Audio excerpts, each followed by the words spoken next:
Et comment ça va? Laura est une star de l'industrie cinématographique et doit écouter des centaines de personnes lui présenter leurs idées de scénario. La plupart du temps, elles sont horribles, mais elle doit quand même sourire et acquiescer pour ne pas blesser leurs sentiments. Un jour, lors d'une fête, son ex-mari Tony vient la voir et utilise une fausse présentation de scénario pour lui reprocher de ne pas être assez présente dans la vie de leur fille. Laura est ambitieuse, donc sa carrière passe avant tout. Tony est un scénariste alcoolique en sevrage dont la dépression l'empêche d'écrire ces derniers temps. Une dispute éclate et Tony demande à Laura si elle a acheté un gâteau pour l'anniversaire de leur fille. Laura dit que oui, mais dès qu'elle s'éloigne de lui, elle ordonne à son assistant Christian d'acheter un gâteau en urgence. Ensuite, Laura est abordée par sa rivale Alba, qui lui raconte qu'un milliardaire célèbre appelé Snail a atterri tout près avec son jet privé, car il choisira une star pour son nouveau projet. Les deux femmes veulent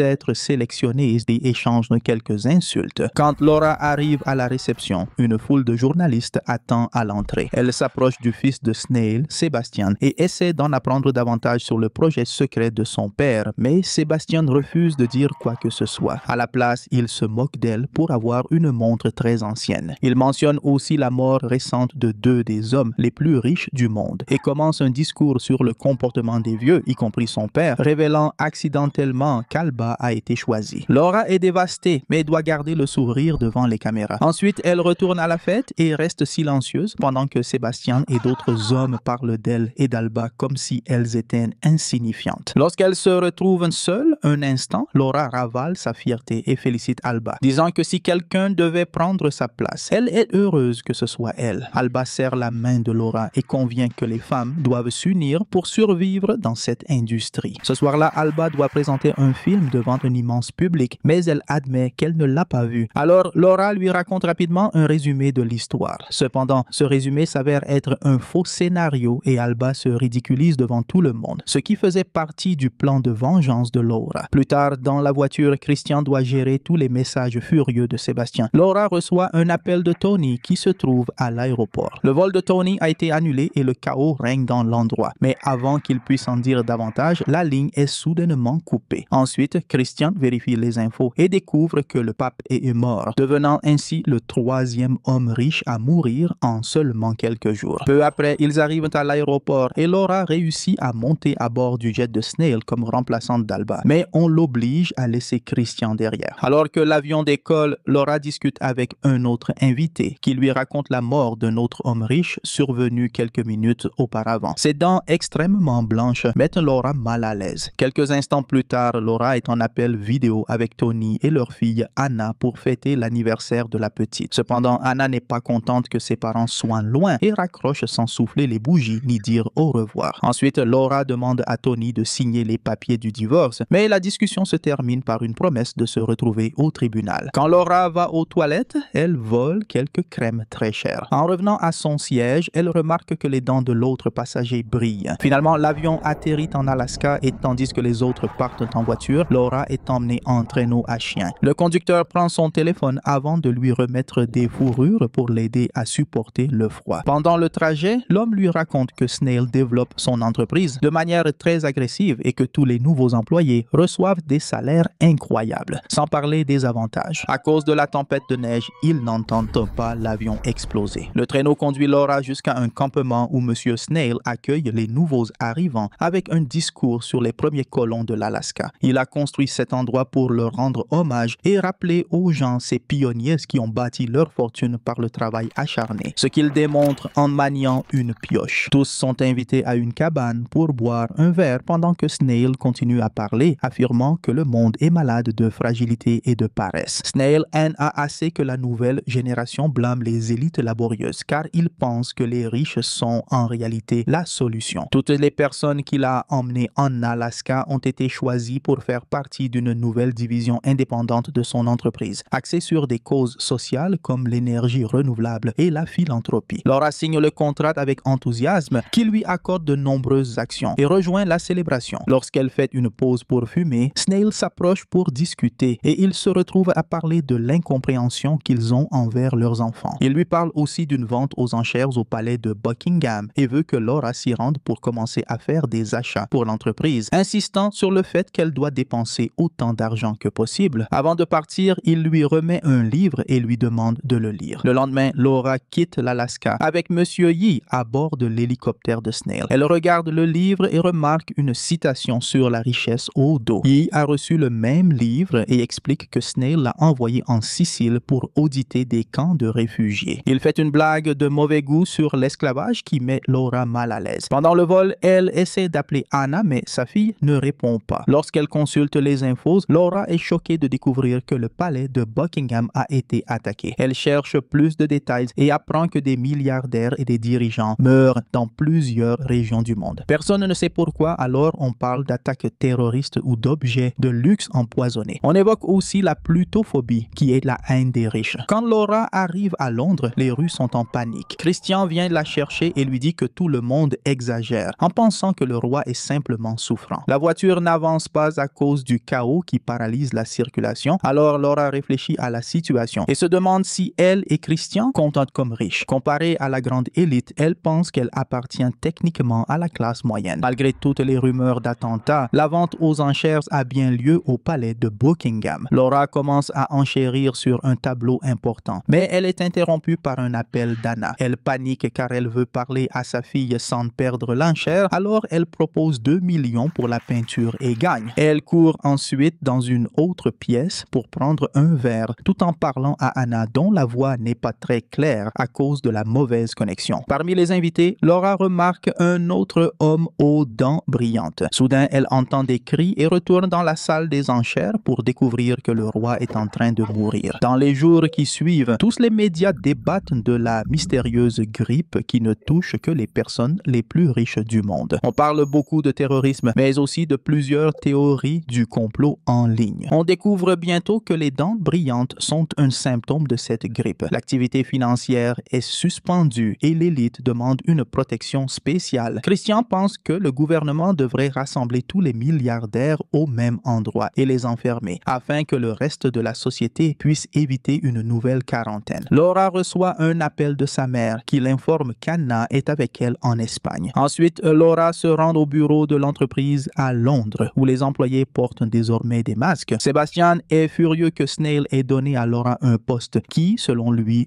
revenait. Il commence à tout casser dans la pièce, la traitant de paysanne. Il révèle que son père l'a renvoyé et qu'il s'est enfui pour se cacher en Alaska après avoir entendu d'étranges rumeurs, ce qui signifie qu'il a dépensé toute la fortune familiale. Heureusement, Sébastien détournait de l'argent de l'entreprise vers un fonds privé afin de survivre par lui-même. Laura remarque que les dents de Sébastien brillent et décide de partir immédiatement. Christian court pour la prévenir que le gouvernement a déclaré l'état d'urgence et que tous les vols ont été annulés. Elle lui dit de trouver un moyen de sortir d'ici quoi qu'il arrive, car elle est désespérée de rejoindre sa fille et conseille à Christian de quitter la ville au plus vite. Lorsqu'elle sort du bâtiment, des soldats protègent l'entrée contre des centaines de manifestants. Elle monte dans une voiture de l'entreprise et appelle son courtier pour vérifier ses actions. Le chauffeur l'entend et met immédiatement un masque. Le courtier dit à Laura qu'à cause du chaos économique, ses actions ont pris de la valeur et qu'elle est désormais riche, mais il n'arrive pas à s'en réjouir vu les circonstances. Paniquée, Laura lui demande de vendre tout, mais ce n'est pas possible car le marché était fermé. Ses seules options sont de dépenser l'argent ou de le donner. Alors Laura rentre dans son appartement et commence à faire ses valises, mais elle ne peut s'empêcher de s'arrêter devant le miroir pour regarder ses dents. À ce moment-là, quelqu'un sonne à la porte. Elle ouvre et découvre 3 soldats qui lui expliquent qu'elle a été sélectionnée pour une protection spéciale. Elle peut rester chez elle ou être emmenée dans un endroit sûr. Laura choisit la seconde option. Mais lorsqu'elle se rend dans sa chambre pour prendre son sac, elle s'enfuit par la fenêtre et descend par l'escalier de secours jusqu'au parking où se trouve sa voiture. Quelques instants plus tard, Laura quitte la ville et voit des panneaux tagués appelant à tuer les riches pour stopper le virus. Finalement, elle trouve la route bloquée par de nombreuses voitures et doit continuer à pied. Elle retrouve ensuite Christian qui lui a trouvé une place dans un vieux jet privé. Les gens se battent pour embarquer et un homme frustré jette le chien d'une vieille dame qui est ensuite percutée par un autre avion. Avant de partir, Laura fait semblant de dire que Tony veut garder tous ses biens dans le divorce et demande à Christian de s'en occuper jusqu'à ce que tout soit réglé. Mais il comprend qu'elle essaie de lui transférer sa fortune et s'éloigne sans rien signer. Une fois tout le monde à bord, l'avion décolle dans de fortes secousses. Laura appelle Tony pour lui dire qu'elle sera à Barcelone dans 6 heures et découvre qu'il est aussi chez sa mère. Elle tente de protester, mais la communication est interrompue par une mauvaise connexion. Ensuite, les passagers commencent à discuter de la situation et la conversation dégénère rapidement en bagarre. Tout le monde panique lorsqu'il remarque que l'homme qui a jeté le chien a les dents brillantes. Les autres passagers le traitent d'infecté et tentent de l'attaquer, mais l'homme se défend violemment. Il bascule accidentellement sur un levier et ouvre la porte de l'avion, sans que cela ne mette fin à la bagarre. L'homme et la propriétaire du chien s'agrippent au visage pour se blesser gravement, et un autre passager en profite pour les pousser tous les deux hors de l'avion. Une fois le vol calmé, Laura consulte les infos sur son téléphone et découvre que tous les milliardaires ont été mis en quarantaine. Beaucoup détruisent leurs objets de valeur dans l'espoir d'échapper à la maladie. Sur Internet, les gens appellent le virus la grippe des riches. Finalement, Laura arrive en Espagne et sort discrètement de l'aéroport pour appeler Tony. En l'attendant, elle fait des recherches sur Snail et découvre de nombreux articles affirmant qu'il a disparu sans laisser de traces, mais que ses biens ont été détruits. Méfiante, Laura ressort le livre qu'il lui avait offert et relit la citation. Elle comprend qu'il n'y a jamais eu de projet. Snail s'est servi d'eux pour distribuer sa fortune en la faisant passer pour des salaires et en construisant l'établissement. Ainsi, il pouvait cesser d'être riche. Laura hurle de rage et jette le livre au sol. À ce moment-là, Tony arrive en voiture pour la chercher. Pendant le trajet, il lui explique que la situation est la même ici. Tous les riches ont été emmenés et plus personne n'a le courage d'aller travailler. Quand il tombe sur une route bloquée par des policiers, Laura s'inquiète pour son sac contenant des bijoux et de l'argent. Tony la réprimande puis cache le sac avant d'arrêter la voiture pour la fouille. Leur état de santé semble bon et alors qu'un policier est sur le point d'inspecter l'intérieur du véhicule, un camion surgit à toute vitesse dans la descente et percute la barrière de police, provoquant une petite explosion. Alors que les policiers courent pour gérer la situation, Laura et Tony saisissent l'opportunité pour remonter dans la voiture et fuir. En ville, des explosions éclatent de tous côtés et des émeutes secouent les rues, tandis que le gouvernement tente d'appliquer des protocoles d'urgence. Tony et Laura partent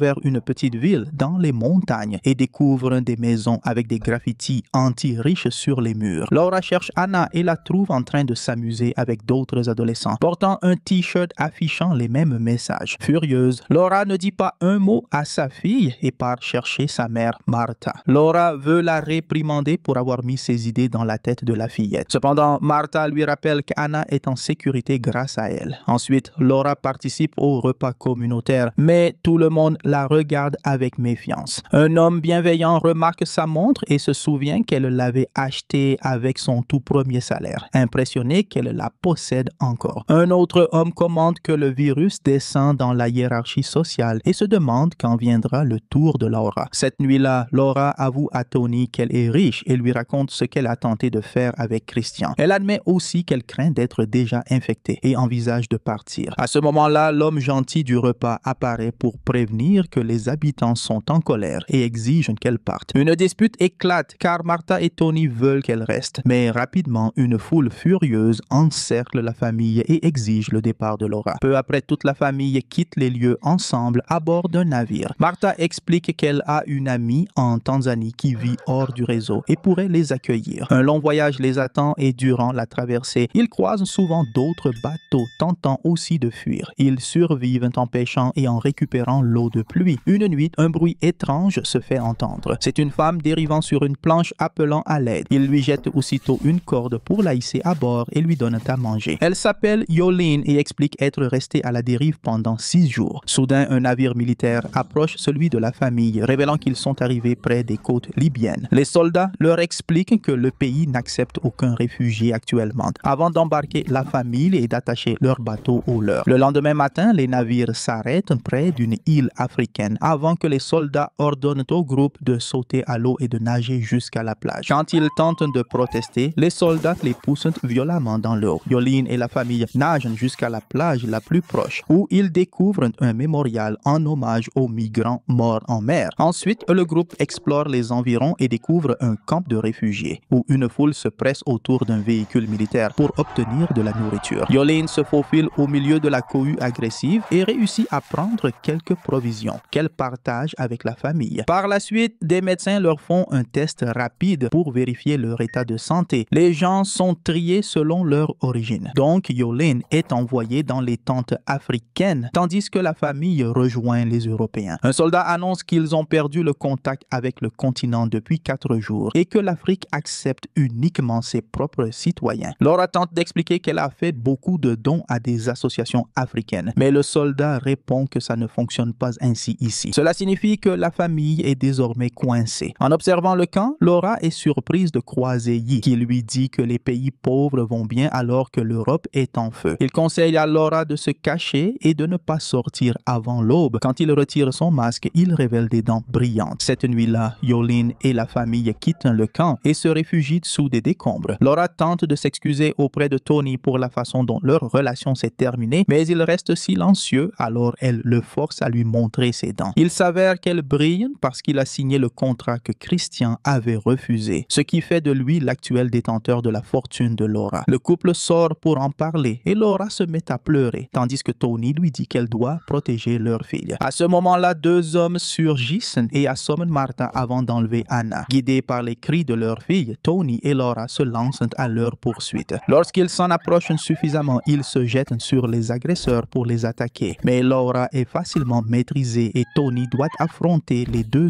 hommes seuls. Il commence à frapper l'un des hommes au sol, mais se fait poignarder dans la foulée. Alors Laura pousse Tony et écrase la tête du ravisseur avec une pierre. Ensuite, elle se jette sur l'autre homme et fait de même, laissant sa famille sous le choc face à sa brutalité. Le matin venu, le groupe retourne au campement et découvre que tout a été entièrement détruit. Avec les survivants, ils travaillent à la construction d'un immense bateau pour quitter l'île ensemble. Après plusieurs jours de navigation sous une pluie battante, le bateau finit par approcher des côtes africaines. Mais un navire de patrouille apparaît et percute l'embarcation pour la faire couler, projetant tous les réfugiés à l'eau dans l'espoir de les noyer. Laura s'accroche à des débris en criant le nom d'Anna en vain. Après un moment à dériver, Laura et quelques réfugiés sont ramenés par les vagues jusqu'à la côte africaine. La police arrive pour les arrêter. Alors Laura commence à courir immédiatement et traverse un tunnel dans un grand mur jusqu'à atteindre des bâtiments abandonnés. Elle court de pièce en pièce à la recherche d'un endroit pour se cacher. Laura tombe sur une vieille dame qui accepte de lui prêter quelques vêtements. Désormais habillée comme une habitante locale, Laura retourne dans les rues et les soldats ne remarquent même pas sa présence. Elle revient sur la plage et trouve un groupe d'habitants qui secourent des réfugiés. Anna et Yolene sont en sécurité, mais Martha est morte et Tony reste introuvable. Tous les réfugiés sont entassés dans un camion et voyagent ainsi pendant plusieurs jours. Après un arrêt pour obtenir nourriture et eau, ils doivent continuer à pied. Finalement, ils atteignent une plage où des gens construisent lentement un village à partir de rien. Les réfugiés doivent déposer leurs effets personnels dans un bol pour qu'ils soient partagés entre tous et Laura n'a d'autre choix que d'y laisser sa précieuse montre. Dès lors, Laura et les filles prendre à vivre de la terre et à participer à la vie de la communauté. Une nuit, Laura aperçoit une femme portant sa montre et décide de la suivre pour lui proposer un échange. Elle veut échanger la montre contre quelques jolis coquillages qu'elle avait collectionnés. En souriant, ses dents commencent à blanchir. Fin, Rich Flou, film de science-fiction et thriller 2024. Et je vous retrouve dans la prochaine vidéo.